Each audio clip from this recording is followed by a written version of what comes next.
Qual a saída que a senhora entende muito desse assunto, a senhora tem prática, a senhora é indígena? Qual seria uma alternativa para essa atual política de tem uma tribo ali, nós vamos fazer um território, uma reserva do tamanho da Ucrânia para aquela tribuzinha, e a senhora está falando por que se faz isso? Qual seria uma saída prática para essa situação? E deixar de privar esse tipo de sociedade de cuidar dos médicos básicos, de acesso a água, moradia e tantas outras coisas importantes, né? Essas reservas, é importante manter essas... Olha, as reservas, elas são um resgate histórico de um povo que perdeu não é o seu modo de vida, mas sim um povo que foi obrigado a permanecer longe da civilização. As terras, elas são um direito, mas... será que é direito mesmo? Como assim? É um direito pela metade, porque você tem o usufruto da terra, mas você não pode produzir nela. Então você coloca o indígena dentro de uma reserva, mas ele não pode explorar, ele não tem autorização para explorar as riquezas do seu território. Veja, há narrativas, por exemplo, existem indígenas que enfrentaram essa narrativa, como os indígenas parecis, e resolveram plantar soja, arroz, feijão, produzir. Eles dominavam a técnica de plantio e iam trabalhar em fazendas e olharam, mas a nossa terra está aqui, por que nós não devemos produzir nela? E começaram a produzir, avançaram a tal ponto, mas foram multados pelo IBAMA, proibidos pelo Ministério Público Federal, que presos no ideal imaginário ou contaminados pela narrativa internacional, incautos, muitas das vezes, né, achando que estão protegendo, estavam condenando aquele povo à miséria.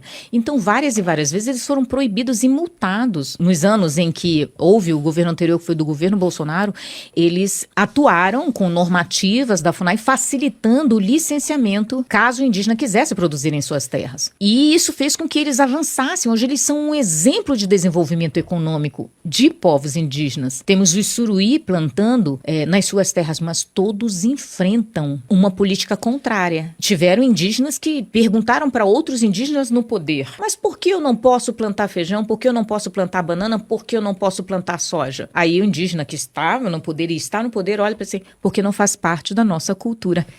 Peraí, mas esse mesmo indígena defende o plantio da maconha, que não faz parte da cultura indígena. E diz, porque a maconha faz parte da cultura indígena. Um bom pesquisador de Google, pelo menos, né? Vai ver que a maconha nunca fez parte da cultura indígena brasileira. Peraí, o indígena não pode plantar soja, não pode plantar arroz, mas pode plantar maconha?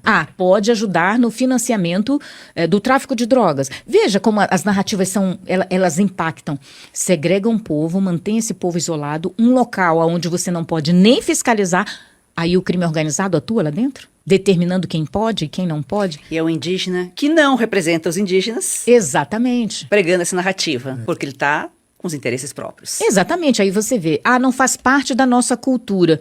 E quem respondeu isso, vive num apartamento, toma banho de água quente, viaja para a Europa, bebe água gelada, viaja para a Europa, mas condena o próprio povo a 1500, enquanto ele vive no século XXI. Veja, eu estou no século XXI. Eu gosto de tomar banho de água quente. Eu mereço. Eu tomo água gelada, adoro. Sua água está numa temperatura maravilhosa. Eu posso pedir comida por iFood, mas que o meu povo não pode ter o mesmo que eu? Porque o meu povo foi condenado a viver sem aquilo que eu tenho. Então eu acho que o meu povo sim merece, tem o direito, por ser brasileiro, por ser originário e por que não? Mas outros que vivem da mesma forma que eu condenam seu povo isolamento, dizendo para eles que não, isso não faz parte da cultura, mas eles mesmos vivem na outra. Mas para dizer que são indígenas, colocam cocares enormes, tentam imprimir uma identidade vitimista, mas vivem regalados no século XXI e promulgam uma história de desamparo, de dor, do qual eles mesmos não vivem.